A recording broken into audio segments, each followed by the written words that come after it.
what's up, everybody? It's Nick here with you. Welcome back to the channel. The Beatles have just released the Beatles Anthology 4 on CD and LP and a new 9-part re-released, redone version of the Beatles Anthology documentary on Disney Plus. And to chat about it today, I have my good friend, musician, and Beatles superfan, Ryan Charkow, to break down all of our thoughts and talk about everything Beatles Anthology 4. How's it going, Ryan?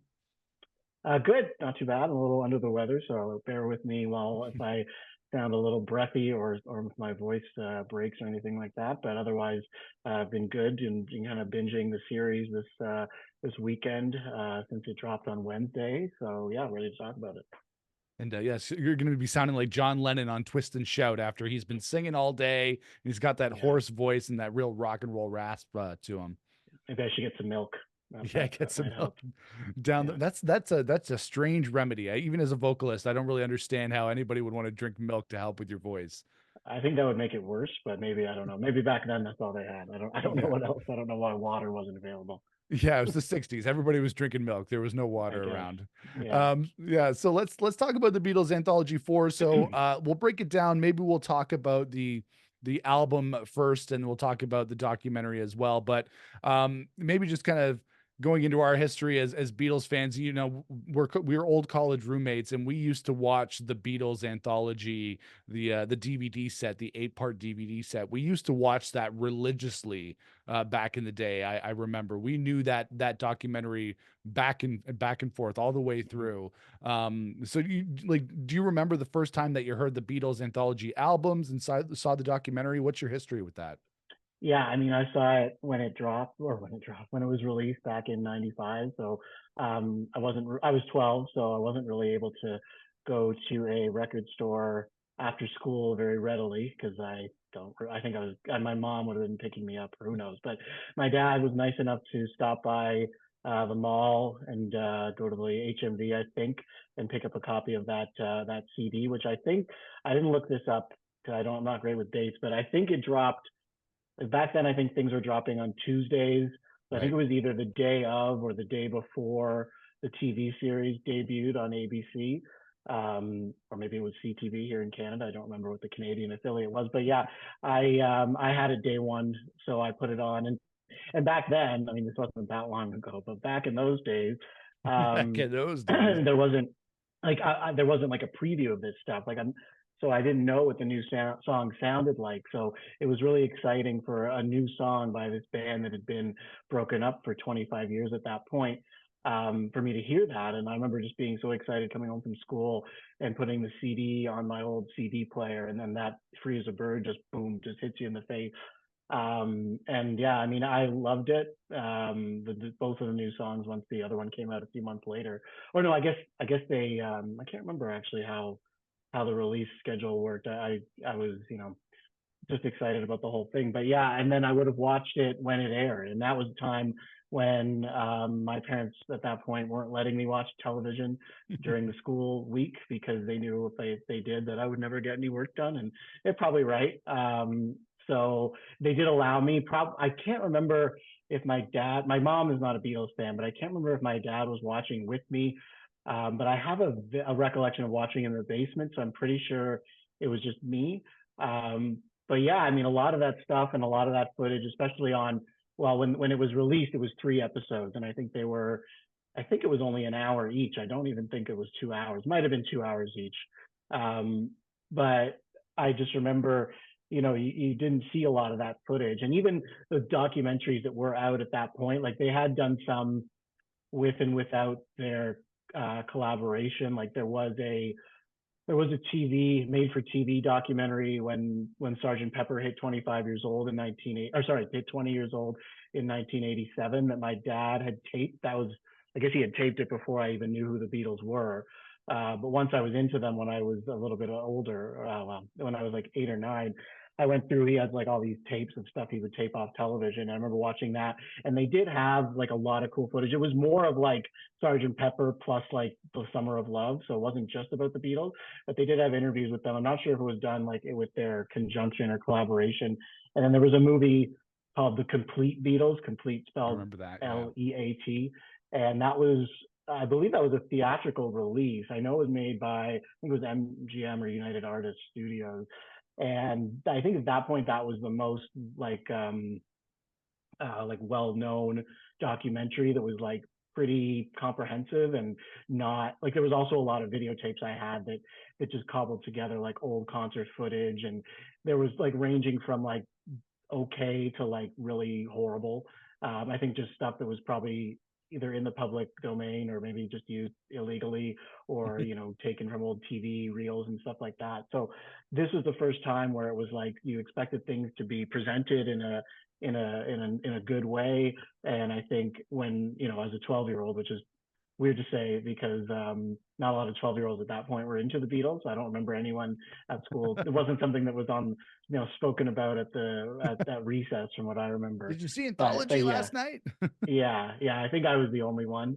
But yeah, so that was my exposure, and then I guess I can't remember if it was three nights in a row or if it was once a week. But I, quickly gobbled up the TV series, and then later on and then bought all the CDs as they came out. I believe the number two came out in like February or March, because I remember it was around my birthday, and then number three I think came out just before I started grade 7, yeah, and so, and then the videos I think came out in around Christmas time '97. So I think Right. between that like, no, Christmas time '96, I want to say. Anyway, someone's yelling at their computer screen or phone or whatever, correcting me on stuff. But I don't remember dates. I just like the music, and yeah. So I would think that like, year and a half span of, or maybe just a year, when it came out on TV, and when the first CD came out, and then up until the videos, and then once the videos came out, I watched those. I was trying to find them. I have them in a storage unit. I was just not I couldn't find them. I know where they are, but there's a lot of boxes, and I just didn't have the energy to go through them all. But I do Yeah. have the DVDs that we would have been watching. Yeah, I have those as well. So, Yeah. but the tapes I wore out, and that was when it was expanded to 8 episodes. So it was like, wow, like there's even more, Yeah. and then it's the same content on the DVDs. And I think, yeah, I was just, obsessed. And so I would have watched those videos. I probably even brought them up to school before we were watching the DVDs. I know the DVDs came out, I think, when we were in our second year of university, and Right. then I remember binging those quite a lot, like you said. But yeah, I don't know. When was your first exposure to it? Was it right away or later on? Well, I definitely do remember I back in the 90s. I don't remember watching the documentary on TV, but I do remember picking up, I still have it, the anthology like volume 1 CD and like the double CD Yeah. jewel case. So I still have that, and then I do remember when Free as a Bird came out in 1995, right? That was like Mhm. such a huge thing. I remember loving that song and hearing it on the radio when it first came out. And then I remember like at the time picking up Anthology 1 and not really knowing like what an anthology was. I think I might have Mhm. thought at the time that it was like a greatest hits or like a best of compilation, as opposed to something that featured like older demos and then alternate takes of those famous songs that we know and love. So I remember being confused by that, but then really loving the CD and hearing all those early Beatles demos, like That'll Be the Day and In Spite of All the Danger, like these things that I think most fans at the time maybe hadn't heard unless you had all the bootlegs over the years or that kind of thing. So I remember really, really loving it, even though I was thinking like, why aren't all the big hits on here? Like, what are all these other songs Mhm. that I'm listening to? But I enjoyed it. And then when we picked up the DVD when we were in university, that was like the first time I think I'd seen the entire documentary front to back. And I just remember we were always blown away by it, because like, even though it is, maybe not every single, beat and moment of their career, it is really like a really comprehensive way of like getting the entire Beatles story. And the new documentary, we'll talk about that in a little bit. Like, I was surprised to see how different it is from the DVD version that we Mhm. watched all the time. I was expecting something completely different, but anyways, we'll get into that. But let's talk about the Beatles Anthology 4, which is the new volume that's been added to the Beatles Anthology. It Mhm. came out on a couple weeks ago. You said you picked up the LP version of it, and I listened to it today on streaming. What are your thoughts of this new Anthology 4? Like, how do you feel like this compares to the first 3 volumes and as a separate release overall? Yeah, I mean, I like it. I mean, I think I've heard a lot of, not, I've heard a lot of talk, not talk, but like chatter on the Beatles, fan forums and things like that. I'm not sure if forums is the right word anymore, but On online, the chat rooms and yeah, on the the alt Usenet groups. feed, Yeah. yeah, the alt. But but yeah, I think some people were complaining a bit that there was too many things that had already been released on those Right. super deluxe editions of like Revolver, Sergeant Pepper, White Album, and whatever the last 7 to 10 years that have come out.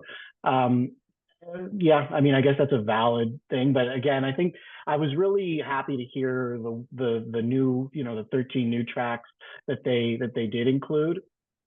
So I think my standouts were definitely Take One of In My Life, I think is incredible. And I think a lot of the ones from like 63 to 65-ish that they put on there that weren't live, like it's interesting to hear them in a more, it's not so much stripped down, but like not without their overdubbing, whether it's vocals, whether it was instruments or something like that. Like these are, like I guess back then you were doing a lot live off the floor anyway, and then you'd go back, you double track the vocals, you maybe put another guitar part on. George Martin would do his keys, or somebody would do keyboard.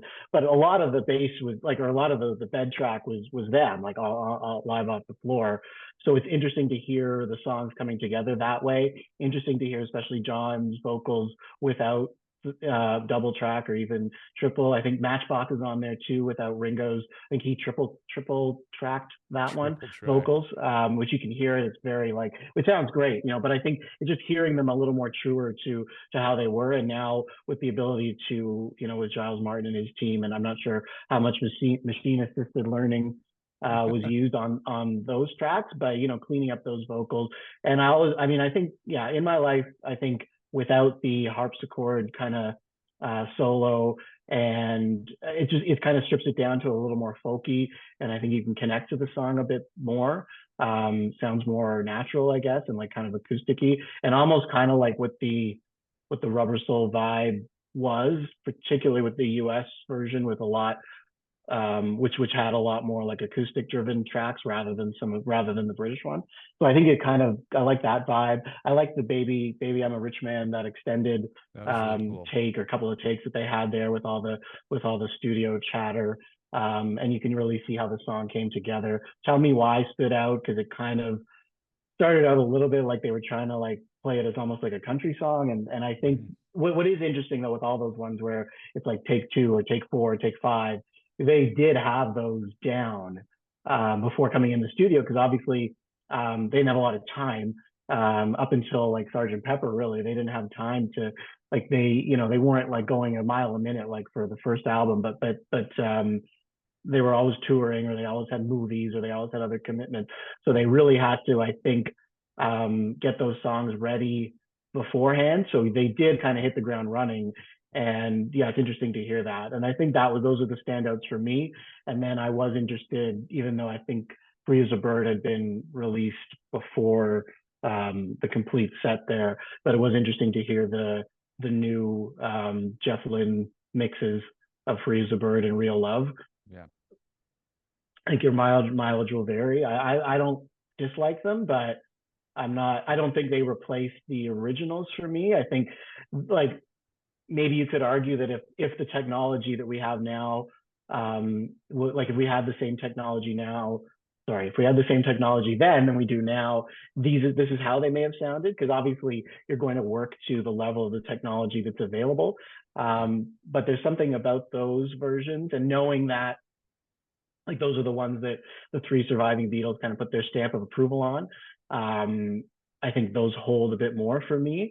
But I think like with Free as a Bird, especially, like you can hear more. Obviously, John's vocal is a lot clearer. They were able to completely separate it from the piano track that he recorded with. So I think they sound better and cleaner, and I guess more like more friendly to a modern audience. And I guess if you're trying to attract more younger people, maybe that sounds better to them. But what I like is that they didn't like you can still get the original versions on the anthology, like they're streaming wherever you stream music. Like they didn't just replace it, like they didn't just take the new version of Free as a Bird and put it at the top of Anthology 1. So I respect that. So it's like there's no point really complaining. I think it's like it's kind of a middle of the road for me. Like I don't hate it, and I don't, Yeah. but it's not going to replace the originals for me. But I think for some people it might, and that's fine too. Yeah, I think with the new versions, it is cool to hear them a little bit clearer with John's vocals, but at the same time, there was like almost a charm to the kind of the ghostly vocals that we heard on the original versions of "Free as a Bird" and "Real Love." And I don't want to be too beholden to those versions of the songs, but those are the ones that I think are the better versions. And I know that the newer versions maybe are a little bit sonically more on the level of Now and Then, so they have more of that high quality. Like you're saying, they Mhm. use the MAL software to separate John's vocal and the piano a lot better than they could back in the '90s when they first did them. But yeah, I think I'm a little bit more married to those original versions that came out back in the '90s. Although it is nice for them to have Now and Then on here as well. Although I really wish they just put Now and Then on like on volume 3 as the first track and just like made it like that much more Yeah. complete. I mean, I think if they like, I don't know how Apple works now and how they decide to time these releases and how much Paul and Ringo might be involved or not involved. To me, if you really wanted to punch up this release, like you could have waited those 2 years. You could have waited. Like you could have, if you wanted to, release the blue and the red reissues, and I think there was enough there, or maybe there wasn't, but I mean, then don't do it. Like to Mm-hmm. me, it felt out of place then, and I think it would have had more gravitas if it just waited and had like, okay, we're reissuing the anthology, video series, or and we're reissuing the albums. Uh, we've got a fourth volume now, and we've finished Now and Then that we were working on because they mentioned it in the last episode or the ninth episode of the series. And it's like, I don't know. Like, it's fine. I'm not going to complain, but I think it would have been more special that way and really put a bow. I mean, there's never going to be a bow on the Beatles, but put a bow on that released output, like new released output at least. Mm-hmm. That would have been nicer. And you still could have done the red and blue because it came with all these different, these cleaned up mixes and stuff like that. You could have still done that for that 50th anniversary of those if you wanted to. Yeah, that's what I would have done. But I don't run Apple, so Well, you should because yeah, there's some good yeah. ideas there for sure. Well, and that's the thing too is like with this anthology, it is like I've seen fans online be like the new Beatles album. Like let's slow down on Hmm. that because this really is like you're saying before. So many of the different alternate versions that we've heard on here, we've already gotten on other deluxe editions of the albums that have come out over the last half decade or so. Sergeant Pepper's, the White Album, Revolver, all those special editions we got. So when it comes to this, there are some new things on here. There are some other things that we've heard before, but it's hard to really call any of it like essential because like to me it's like it's a one listen kind of curiosity. When it comes to any band, it doesn't matter if it's the Beatles or somebody else. Like I'm always going to want to listen to the definitive studio version of every track. And when I listen to this, it's Yeah. like yeah, it's cool to hear all those the banter. It's cool to hear them breaking down and laughing. I think that's probably the biggest the biggest benefit of the coolest thing of this set is that you hear them just being themselves and recording. So there's a lot of them breaking down in the middle of takes and laughing and making fun of each other and just having, asking for cannabis resin and for all this other Yeah. stuff too, asking for some tea and this and that. So that's really cool. And I think it is a really cool thing to listen to as kind of like a one-time thing. I don't know if you like as a Beatles fan, like would this be something that you would go back to very often, or are you more of into the studio thing as well? Yeah, I mean, I go back and forth, like with the original anthology one and two, like not so much three, but one and two, like I listened to those a lot when they came out because when you're that age, that's like it doesn't matter, like whatever the band is, I think you tend to really just listen to, and I listen to that all the time. Like, and I think it was just it kind of bookended with like special times ish in my life. Like, not so much the first one, but the first one was the special time. Like, it was just a really big deal. And there was so much, especially on the first disc, that I never heard.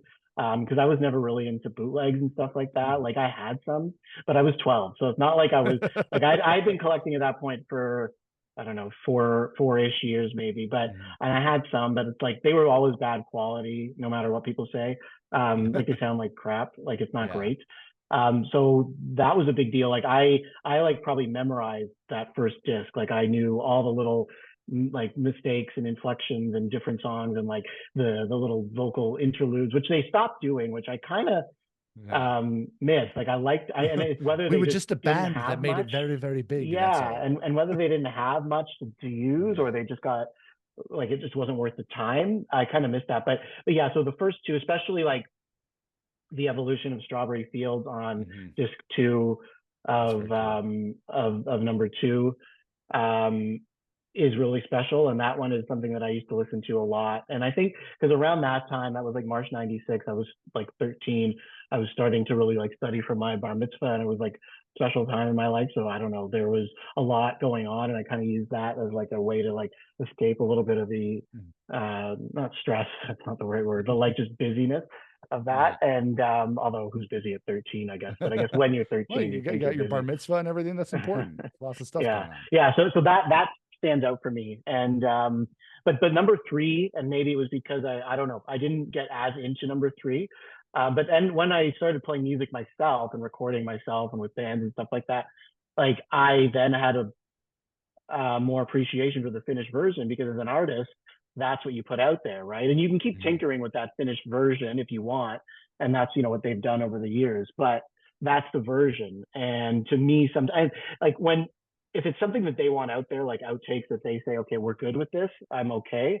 But Mhm. that's why I never really liked the bootlegs, even going back to before I was playing music. I just thought it was kind of rude to like mine the depths of all their mistakes. Like I wouldn't want that. I've made a lot of musical mistakes and I don't think I'd want them out there. I mean some of them are because they got released anyway, but no, it's just a joke. But yeah, I mean you hear mistakes and you because I've heard it when I do it, like you make a flub and you're like, oh, I don't Yeah. need that there. And now there's no version there's not a lot that they flub that they let out there. Like you can hear some things where maybe they're not aligned on the lyrics or somebody misses a change or something like that. But you can still see they've curated this. They're not getting. Then again, maybe there's not a lot out there where they're screwing up too much because of how much they were able to rehearse this material. But Mhm. yeah, I go back and forth. I don't mind hearing it, but some of it, yeah, I don't go back to a lot of it. Like a lot, I didn't even buy. Like I didn't buy the Abbey Road special edition because I listened to it on streaming and I was like, meh. There was a couple things I liked. It's not my favorite album anyway. I know Mhm. that's a hot take, but like it's down the list for me. Oh. But even like the Easter demos are again like they're great. They sound awesome. Like it's Mhm. cool to hear them, but I've rarely gone and taken a Same. listen to them.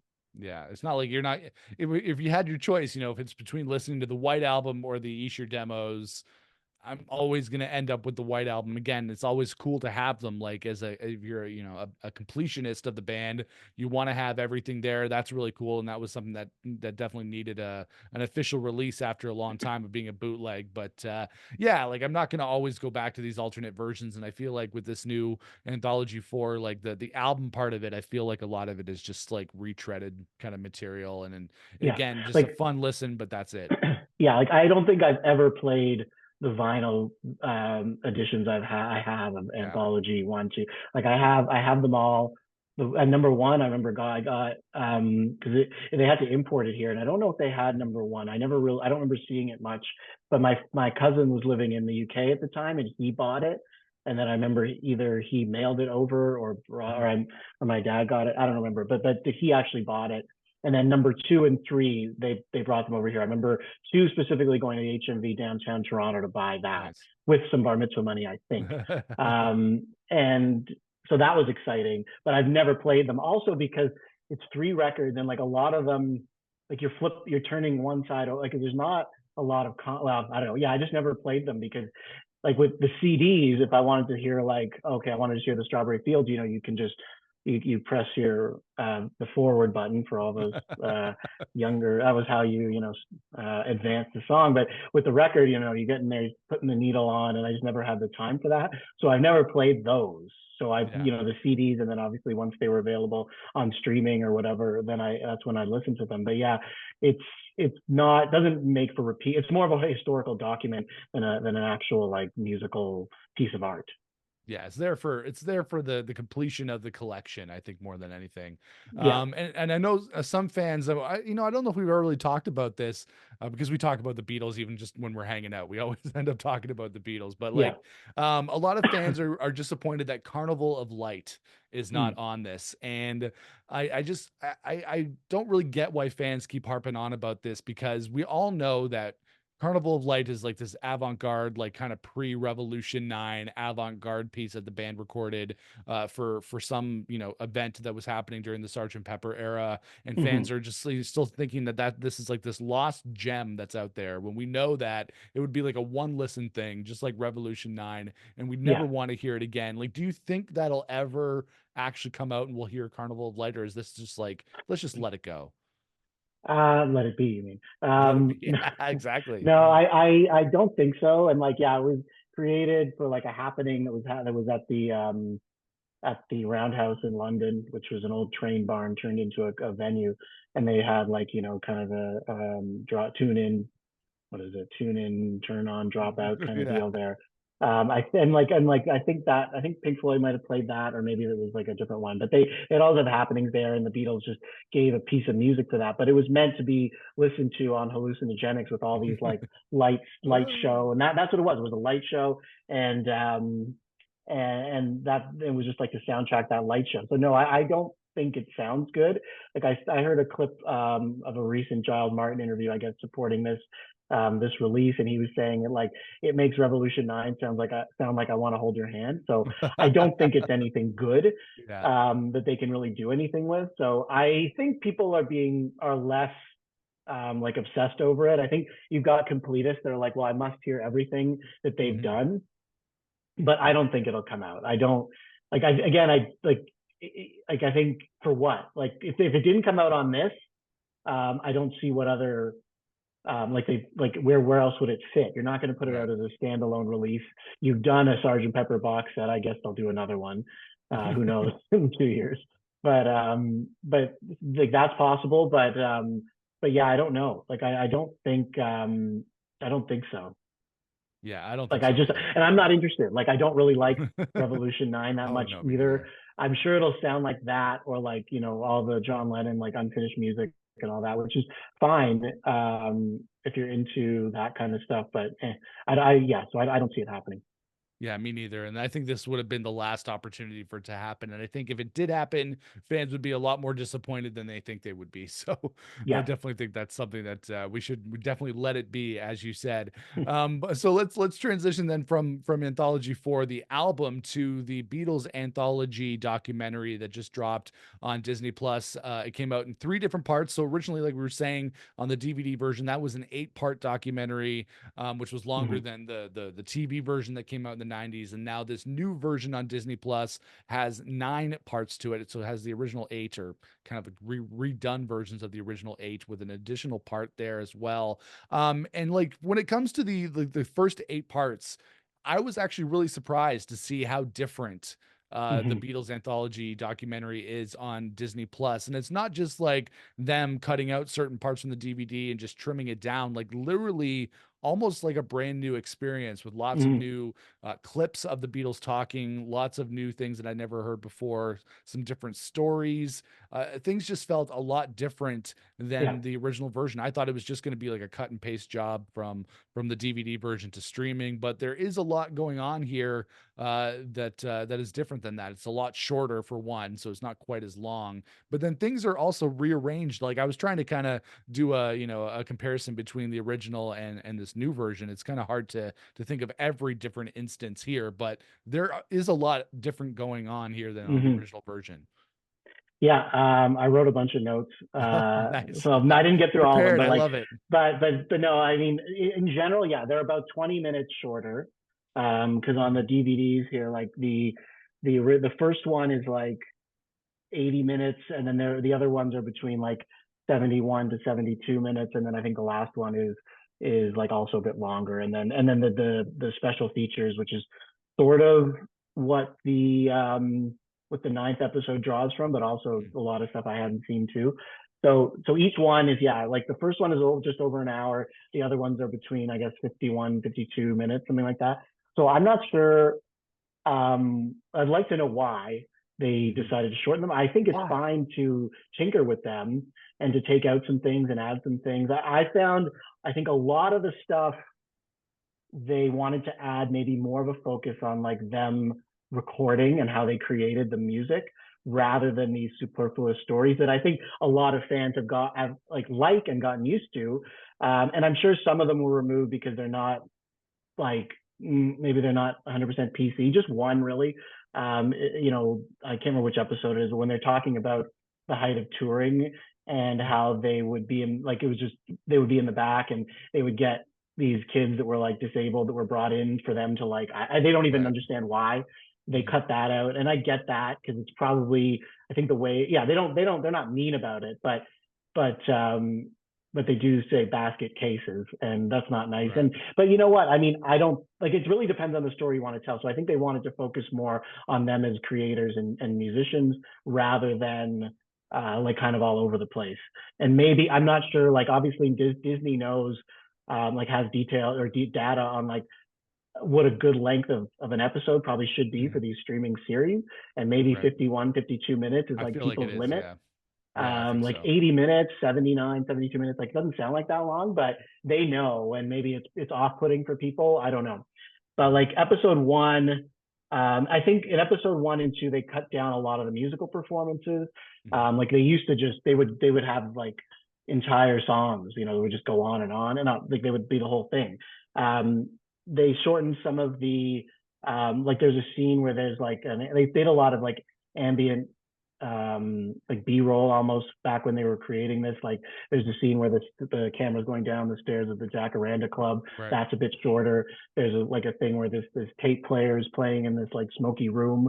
That's Mhm. considerably shorter. Like they're just playing old like songs of theirs that they would have recorded before they were famous. Um, Obviously they took out the story with Pete Best and Paul McCartney and the condom that they lit on the on the wall. But like, does that really matter? Like, if people know the story, they Yeah. know the story.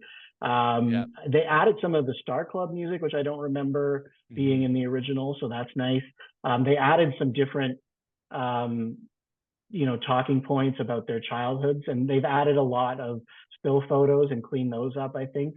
Yeah. Um, yeah, there was something I think in episode 2 when they were speaking about recording Twist and Shout. I don't remember going into that much detail. So that was kind of interesting.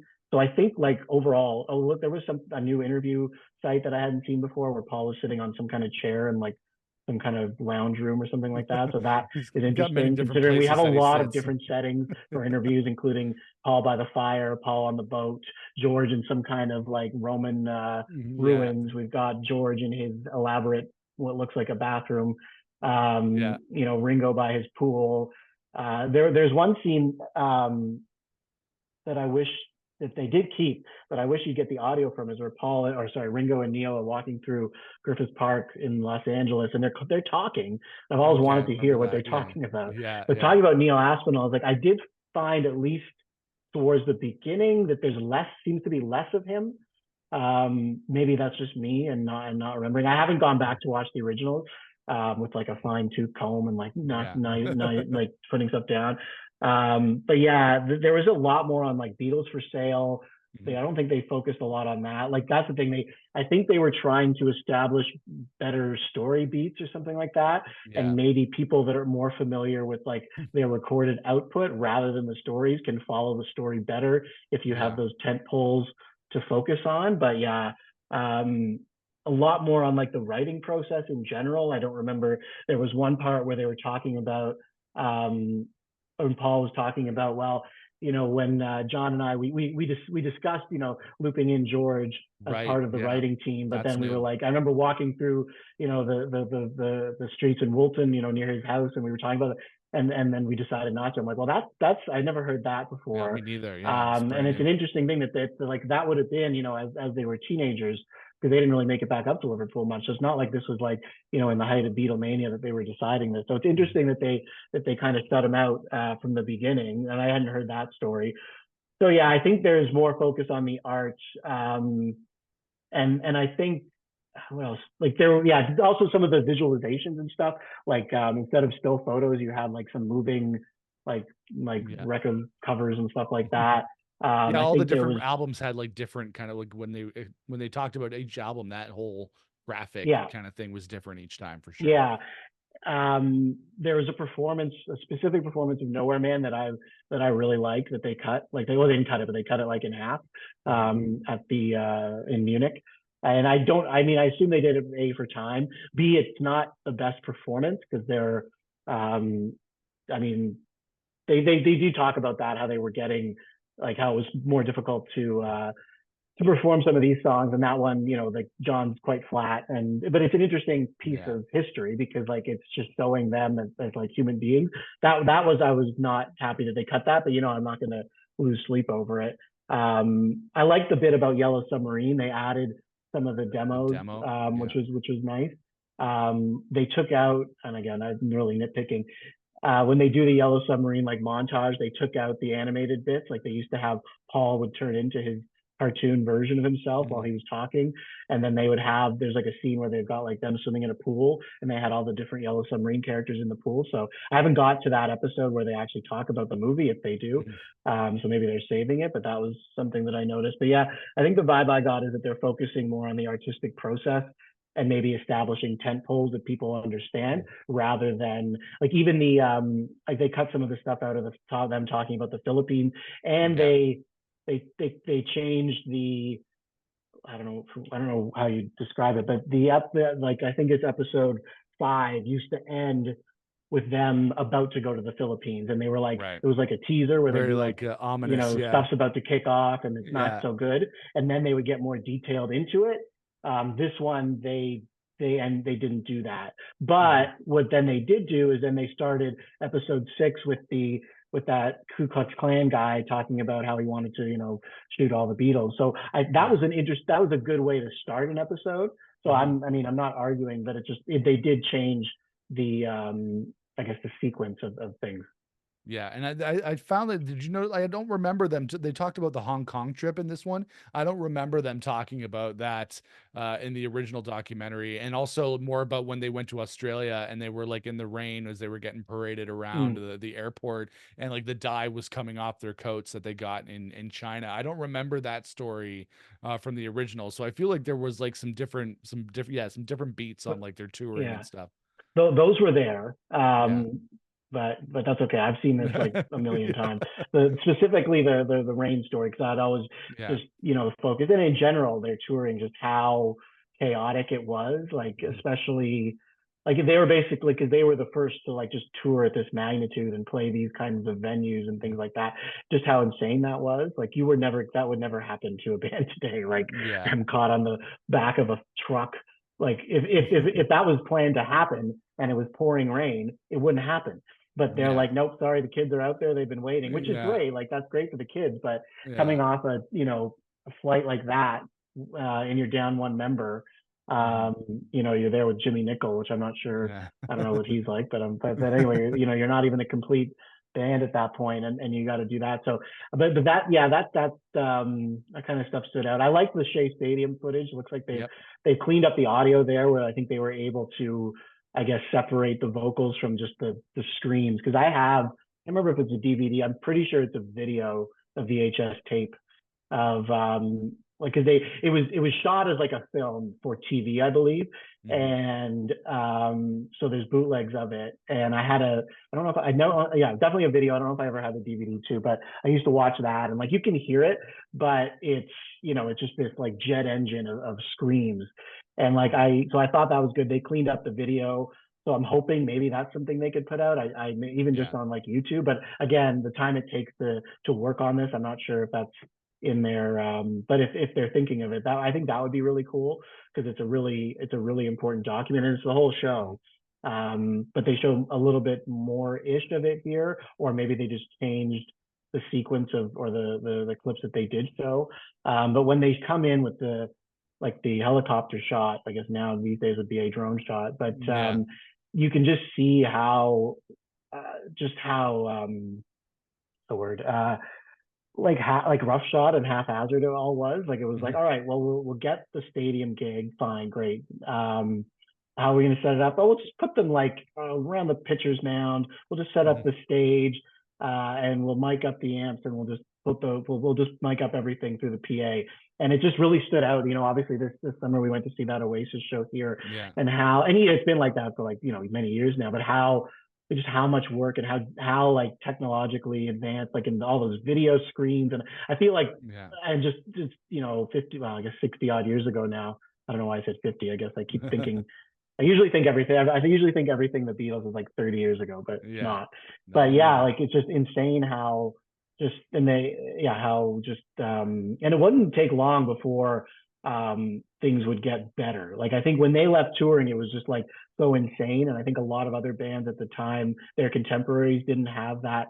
Like it was insane for them too, but not to this level, because the Yeah. Beatles are like just a phenomenon. And like, so you were just like, okay, well, we want, like, we've got all these people that want to see them. We better put them in baseball stadiums, or even arenas. Like even arenas back then in the US, like Elvis would play venues like that, and but not to the level of what the Beatles did. And they, yeah, it was just crazy to me to see that, just knowing like the level of production on these shows now. Like Yeah. there's No, not even it's a backstage. Like they're yeah. probably just going to the dugout, right? They're going to Yeah. the team dressing room, which back then it's not like team dressing rooms are now, which are like beautiful. Now Mhm. it's like back then, even though that stadium was only like a couple of years old at that point, like it's not. I'm sure it wasn't luxury, which is just insane Yeah. to me. Yeah, no, it's crazy. Well, yeah, like the modern concert industry, the rock and roll concert industry hadn't really yet been established in the mid 60s, like 65, like that. It was still a few years off where live music was started to become kind of the big production centric thing that it is now. And yeah, with the documentary, yeah, there is a lot different going on there. And I don't want to say that Disney Plus sanitized it too much, because I don't really think that's true, because they kept in all the stories about the Beatles like smoking pot for breakfast, Yep. and Ringo talking about how stoned he was during this period and that period. So they didn't sanitize everything completely. So I feel like you're saying, they really streamlined things to represent more of the musical side of things, which is something I appreciate, because the anecdotes and the funny stories are always really cool, but it's always, I think I've always been more interested in the musical side of things. Yeah.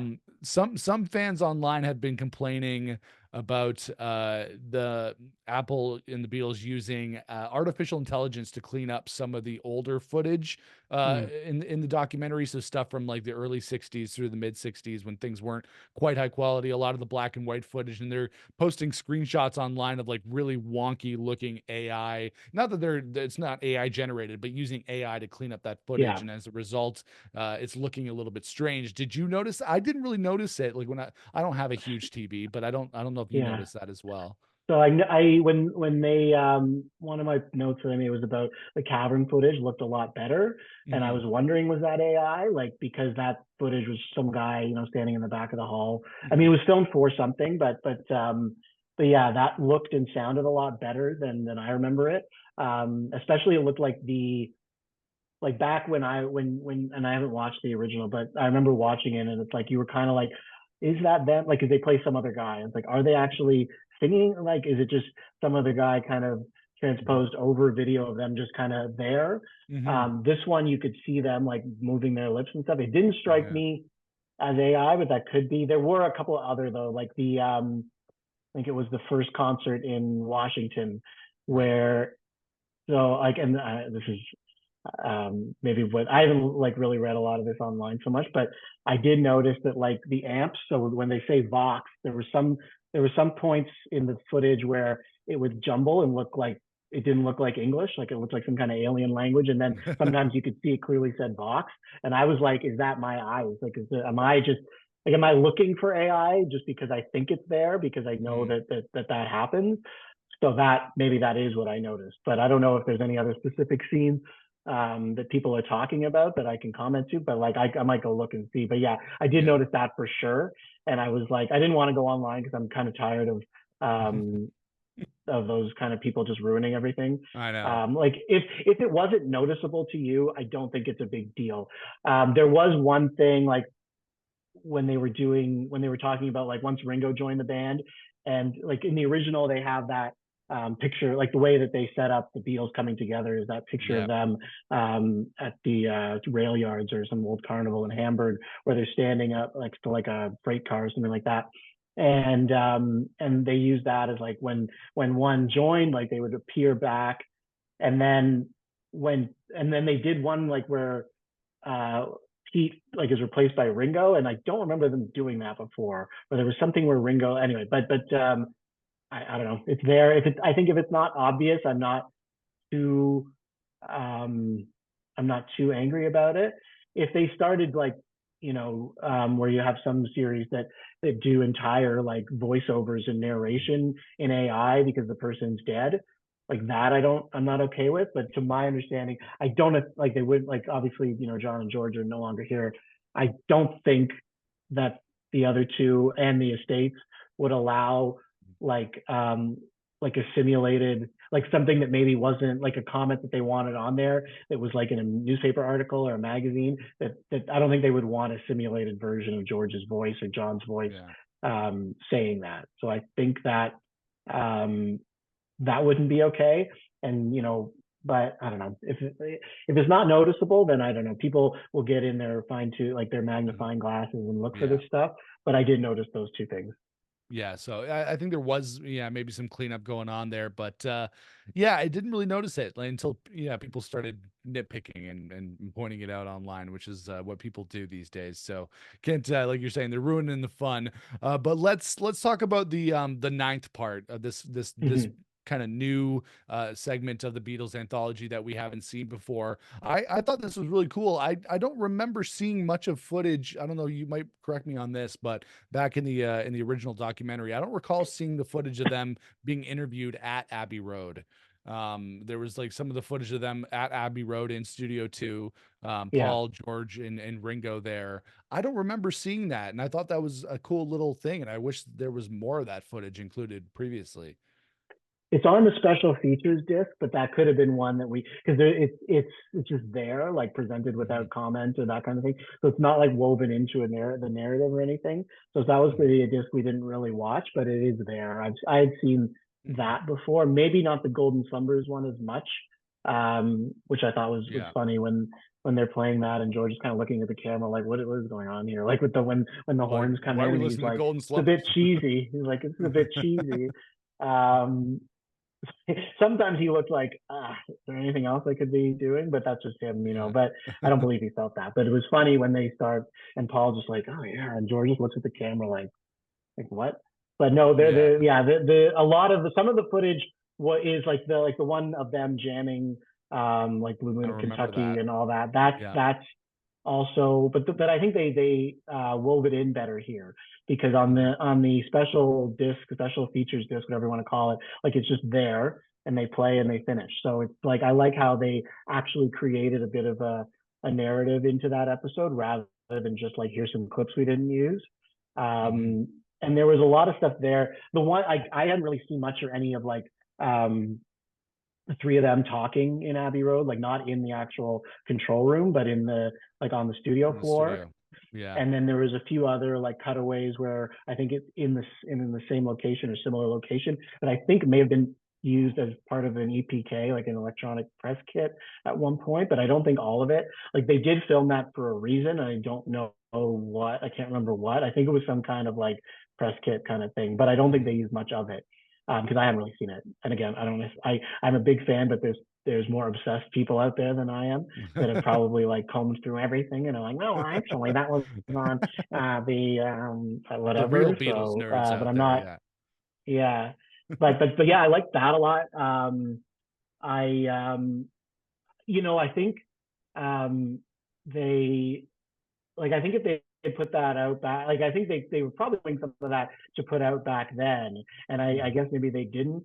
Um, but it was interesting that they did start talking about like the project because it was thought of right after they broke up, right? Like Neil Right. was working and then Paul was working with him and like they were working with him to get all of that footage and they were going to put something out called The Long and Winding Road. And I like that they put that in there just to tell, let people know that this isn't like just something they thought of in the mid 90s. And I think they were waiting. Like I think eventually that at that point, like they say, it wouldn't have been a good time to put it out. They wouldn't have done any like interviews for it. So it would have Mhm. just been like kind of a cinema verite, like here's a bunch of footage cut together. Um, but they did put like a decent amount of effort into it and then kind of shelved it. And then I think in the 90s, well, I think George was always the most hesitant to do this. And I don't think it was ever really talked about until after John passed.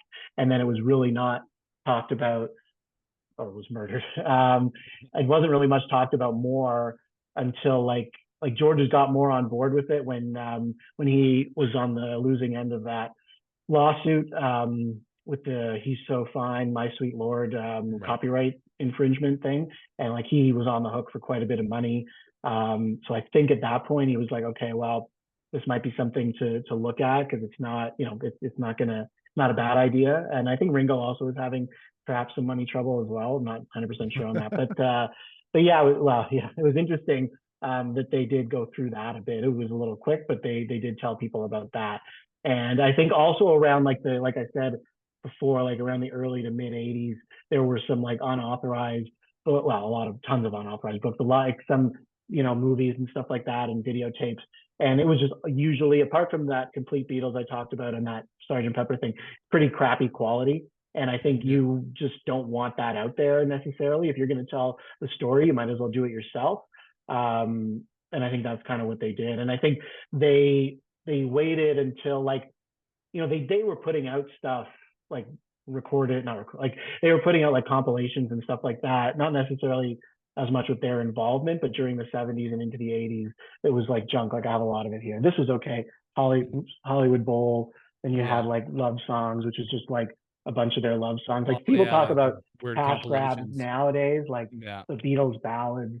Like it's just a bunch of their slower tempo songs. Yeah. What else do I have here? Real music, which is just songs in there Yeah. from These the like movie. low So quality people talk about cash compilations. grabs now, and a lot of this is like driven by their label. But like, so I think it was that time for them. Like I think enough time had passed, and I like that they focused on that. Um, there was a lot of White Album like recording footage that I've only really seen that video of Paul doing Blackbird when he's wearing those like red and yellow McDonald's cowboy boots. So there seems to be more of that. I wonder if Yeah. that's something they'd ever put out.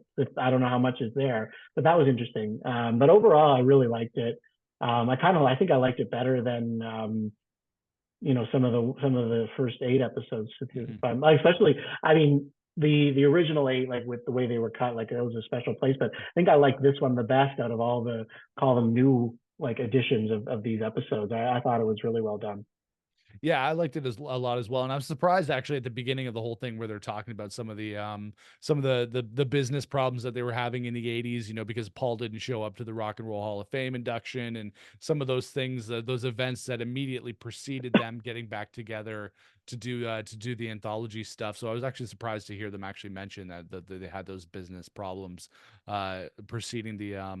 preceding the thing. Actually, there was one shot. I don't know if you noticed this, but then we were talking about Abbey Road, the studio. There was like almost like a new like CGI kind of like shot of like a car driving down across the zebra crossing. That looked Oh like that was yeah, something new, which I yeah, thought was yeah, pretty cool. yeah, And then I do love the footage of them, Paul, George, and Ringo just jamming together, playing those rock and roll classics when they're playing Raunchy and they're playing like Blue Moon of Kentucky and all those old standards, because it was really cool just to see them.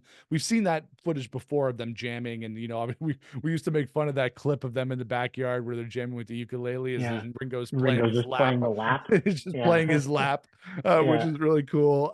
But yeah, there was some stuff in here that I didn't really know before, and then when they started getting into talking more about recording Free as a Bird and Real Love, and then kind of the reasons for not really tackling Now and Then back then, because it was a lot harder of a recording to get into, and George Harrison just kind of he kind I of think he'd had enough. he'd I had think enough. He's he like, hit a limit. there's I a don't clip in blame there him. where he's Like like, yeah, I don't he's blame like him. Like it trying did to say look that like, he doesn't I want don't to do it. think, like I think they loved each other, but I don't think Paul McCartney was the easiest person for George Harrison to work with. Like I think they'd known each other for so long. I think there was a dynamic there that was hard, and he mentions it.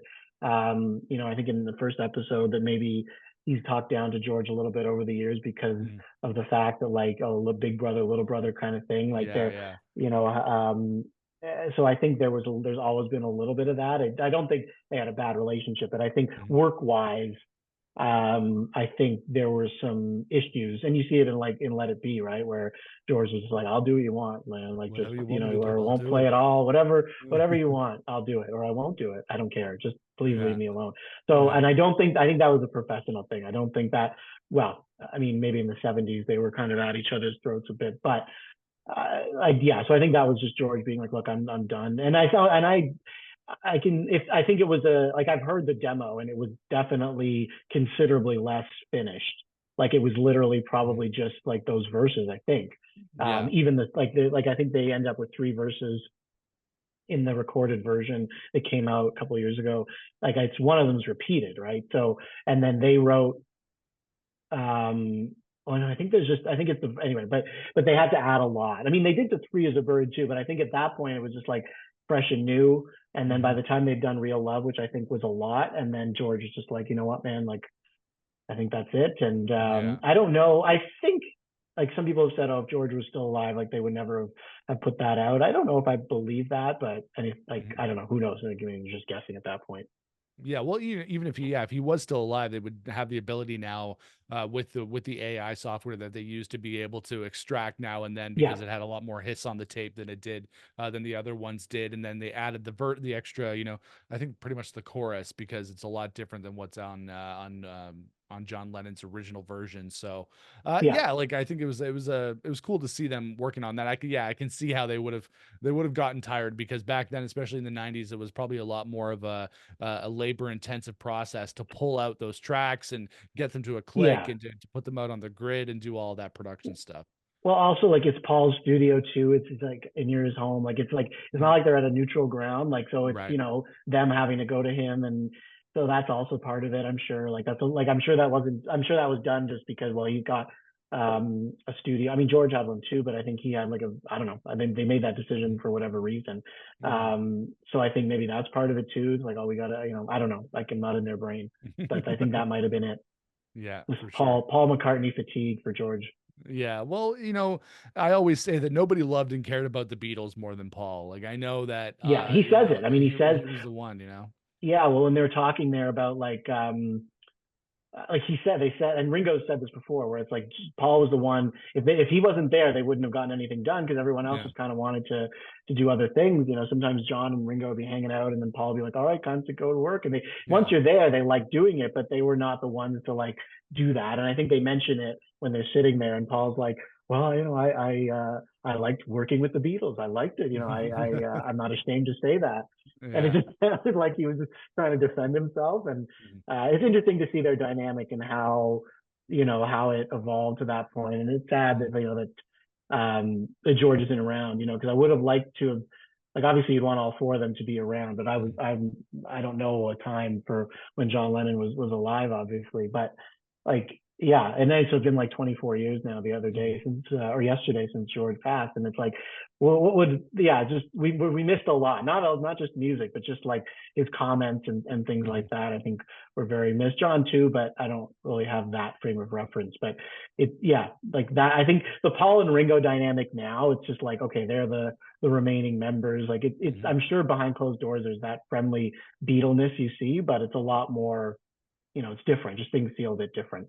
Yeah, they do, and it was a nice way for them to close things off with this documentary with the part nine, and them basically saying, although the four of them as a band do not really continue, the Beatles as an entity and as a brand as this larger than life thing still continues on to this day, right? Because we're talking about them right now. They haven't been a band for Yeah. a very very long time. It's been 30 years since the Beatles got together to do Yep. that stuff with them jamming. So it's been a long time and they still continue to dominate a lot of the cultural conversation. So I think that's just a testament to the enduring power of the Beatles and their music and the fact that they're able to continue presenting new things to a new generation, right? Through this documentary, through the Get Back stuff that came out a few years ago, through these anthologies and that kind of thing, these reissues, they're still finding a way to reach a new audience and a new generation.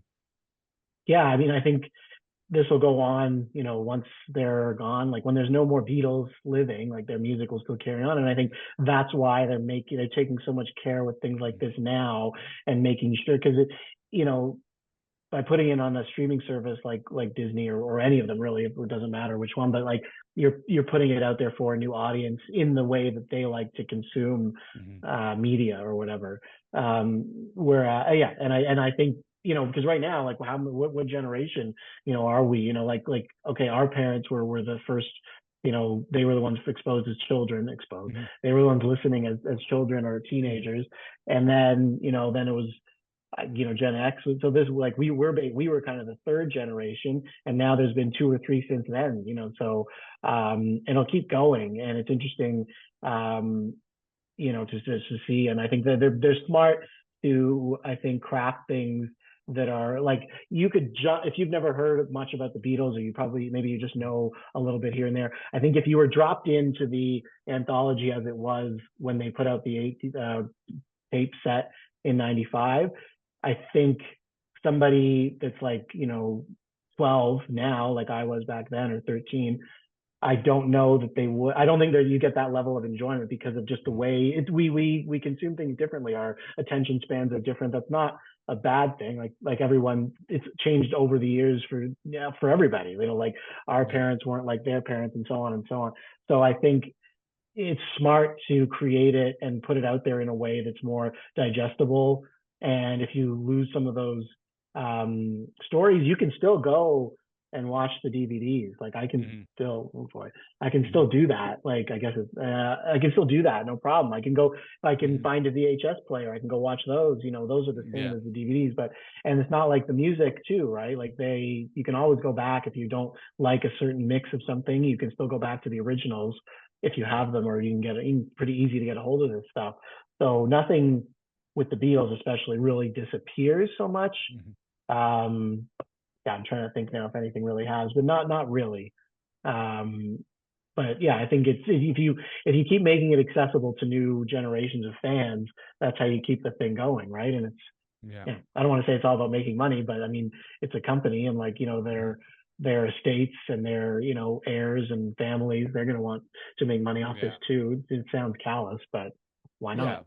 And well, there's people of the same era, whether it be Pink Floyd or any other bands of the 60s and 70s who are selling their catalogs to these rights companies and publishers who are able to then use that music in whatever capacity they Yeah. want to over the years, over the next generations.